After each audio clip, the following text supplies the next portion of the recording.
ગુજરાતમાં અવારનવાર અસામાજિક તત્વો છે તે બેફામ થતા નજરે પડે છે। આજે વાત કરવી છે બનાસકાંઠાના બાબતની કે જે અસામાજિક તત્વો બેફામ બન્યા અને હવે તમામ પક્ષના નેતાઓ છે તે પર રસ્તા ઉપર ઉતરી આવ્યા અને ન્યાયની માંગ કરતા નજરે પડ્યા। કારણ કે અહીંયા જે રીતે અસામાજિક તત્વો દ્વારા આતંક મચાવવામાં આવ્યો અને ઠાકોર સમાજના 5 જેટલા લોકો ઉપર હુમલો કરવામાં આવ્યો, તેમના પડઘા છેક આપણે જોઈ શકીએ કે સાંસદ જ્ઞાનીબેન ઠાકોર અને જે સ્વરૂપજી ઠાકોર વાવના ધારાસભ્ય છે તેમાં પણ પડ્યા, કારણ કે બંને એક સાથે નજરે પડ્યા। નમસ્કાર, નિર્ભય ન્યૂઝ સાથે હું છું રિદ્ધિ।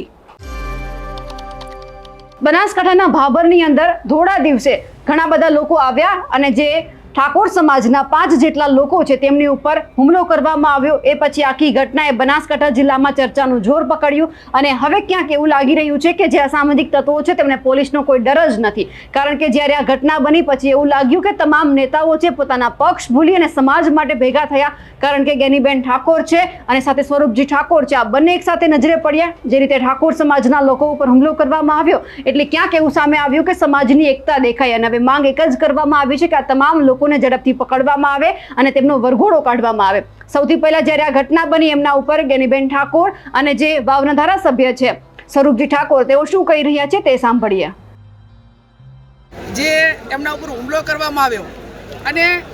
આ વિસ્તારમાં બાબર સિટીનું અને આજુબાજુનું વાતાવરણ ઢોળીને અસામાજિક તત્વોએ પોતાનો મનસૂબો અને પોતાની દાદાગીરી એ બહાર લાવવા માટેના જે પ્રયત્નો કર્યા છે એને વખોડી કાઢીએ છીએ। અમારી પોલીસ પાસે એક જ માગણી છે, સમગ્ર ઠાકોર સમાજના યુવાનો ધારાસભ્યશ્રી અમે બધા આગેવાનો છીએ, અમારી પોલીસ પાસે 2-3 બાબતની આ બાબરના શહેરની સુરક્ષા માટેની માગણી છે। માગણીમાં મુદ્દા નંબર 1 કે આ અસામાજિક તત્વો એ તમામ દારૂનો ધંધો કરે, જુગારનો ધંધો કરે, ગાડીઓના હપ્તા ઉઘરાવવાનો ધંધો કરે, વેપારીઓ પાસે ખંડણી ઉઘરાવવાનું કામ કરે, અનેક પુરાવો છતાં પોલીસ એમની સામે કાર્યવાહી કરતી નથી ને એટલા માટે કરીને એ પૈસામાં ચકચૂર બનીને જ્યારે એમનાથી પૈસા ઘટે ને સુવિધાઓ પૂરી ના થાય ત્યારે આ પ્રકારની બદલીઓ કરવાના પ્રયત્નો કરે છે। એટલે આને ડાબે નંબર 2, ગ્રામ્ય વિસ્તારમાં ભણવા આવતી દીકરીઓ 1% પણ સુરક્ષિત નથી। 2 નંબરના બાઇકો લઈને સતત યુવાનો અસામાજિક તત્વો એમની સામે રેકિંગ કરીને ખરાબ ધંધા કરવા માટેના પ્રયત્નો કરતા હોય છે। બીજું, આવડો મોટો ઠાકોર સમાજ હોવા છતાં જો એ સમાજને જેમ ઢોર જુડે એમ નિર્ભય રીતે બેફામ રીતે મારતા હોય તો બીજા ગરીબ સમાજો એ કઈ રીતે બાબરની અંદર રહી શકે ને એમને કઈ રીતે આપણે એમને પ્રોટેક્શન આપી શકીએ, એ પણ અમારી પોલીસ પાસે માગણી। બીજું કે આ ઘટના બની એ ટાઈમે બાબર ટાઉનની પોલીસ અહીંયા હાજર હશે, એને પોઈન્ટ આપેલો છે, તો એ પોલીસે પોતાની જે જવાબદારી છે એ શા માટે કાર્યવાહી ન કરી? જ્યારે એ લોકો મારીને નાહી ગયા અને એમ્બ્યુલન્સ આવી ત્યાં સુધી પોલીસનું કોઈ કાર્યવાહી નજરની સામે નથી આવી। બીજું, બજારની અંદર હોન્ડાથી લીધેલા બાઇકો હોય,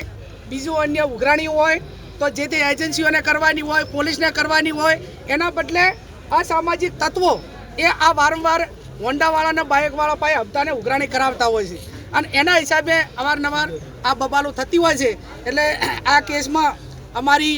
ગંભીરતાપૂર્વક પોલીસ પાસે માગણી છે, તમામ આરોપીઓને પકડીને જેલને હવાલે કરે અને જેમ રાજ્યના ગૃહમંત્રીએ કીધું કે અસામાજિક તત્વો જે તે ટાઉનમાં છે એનું વરઘોડું કાઢવામાં આવશે। તો આ તમામ આરોપીઓને પકડીને શ્યામ હોટલે જ્યાં ઘટના બની ત્યાંથી કરીને પોલીસ સ્ટેશન સુધી એનું વરઘોડું કાઢવામાં આવે અને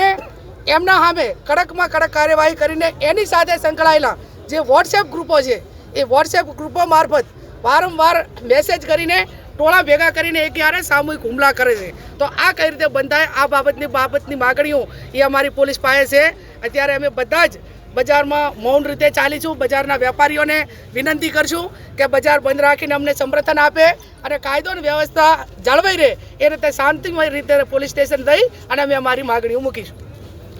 ની અંદર વારંવાર આ લુકા તત્વો દ્વારા જે હુમલાઓ થતા હોય છે એ હુમલાઓ ન થાય એના માટે અમે સૌ સાથે મળી એ તંત્રને પણ અને આગળ જ્યાં રજૂઆત કરવી પડે ત્યાં રજૂઆત કરી અને આવા તત્વો લુકા તત્વોને કોઈ ઊંચે અવાજે કંઈ કરી ના શકે, એ બજારની અંદર શાંતિ ડોળી રહ્યા છે એ શાંતિ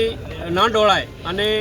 આ લુકા તત્વોને સીધા કરવા માટે જે પણ કરવું પડે એ તંત્ર દ્વારા હાથમાં કાયદો લીધા સિવાય એમને અમે અત્યારે મૌન રેલી દ્વારા ત્યાં જવાના છીએ અને એમને કહેવાના છીએ કે આ વારંવાર આવું જે બાબરની અંદર લુખા તત્વો કરી રહ્યા છે એ લુખા તત્વોને સીધા કરવા જોઈએ. જે બીજા પણ અન્ય ધંધાઓ ચાલે છે 2 નંબરના એ પણ બાબરની અંદર તમામ ધંધાઓ બંધ થવા જોઈએ અને જે પણ આવા ને સપોર્ટ કરી રહ્યા છે એ લોકોને પણ કહેવા માગીએ છીએ કે અમને સપોર્ટ કર્યા સિવાય આ લુખા તત્વોને કાયમી માટે નાબૂદ થાય એવું અમે તંત્ર પાસે માગણી કરી રહ્યા છીએ. હવે તમામ લોકોની એક જ માંગ છે કે અસામાજિક તત્વોને ઝડપથી પકડવામાં આવે અને તેમની સામે કાર્યવાહી કરવામાં આવે, કારણ કે હવે સવાલ સ્થાનિક પોલીસ ઉપર અને ખાસ કરીને બનાસકાંઠાના જે એસપી છે તેમના ઉપર ઊભા થયા છે કે કેમ સ્થાનિક પોલીસ અને બનાસકાંઠાના જે એસપી છે એમનાથી અસામાજિક તત્વોને બીક નથી લાગતી કે આવી કામગીરી તેઓ થોડા દિવસે કરે છે. એટલે હવે એ પણ જોવાનું છે કે પોલીસ આમાં શું કાર્યવાહી કરે છે, ક્યારે વરઘોડો કાઢે છે, કારણ કે વરઘોડાની પણ માંગ કરવામાં આવી છે. અમારા અહેવાલને લઈને આપનું શું કહેવું છે કમેન્ટ કરીને ચોક્કસથી જણાવજો. સાથે જ અમારી નિર્ભય ન્યૂઝ ચેનલને લાઇક, શેર અને સબસ્ક્રાઇબ કરવાનું ભૂલશો નહીં. નમસ્કાર.